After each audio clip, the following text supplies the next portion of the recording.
Hello and welcome to another tutorial video. Today I'm going to teach you how to create Facebook account. To do that, open any browser in your mobile device or your desktop, and in web address bar type in facebook.com and hit enter. This is the homepage of Facebook.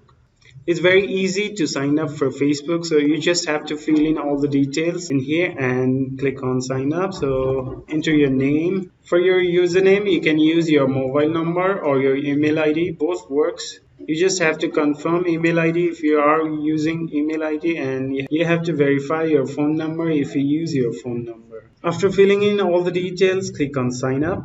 Now Facebook has sent you a verification code in the phone number that you entered while signing up. So check your phone and enter the code sent by Facebook and click on continue. It's done. Your Facebook account is ready. It's very few and easy steps to sign up for Facebook. Thank you for watching this video.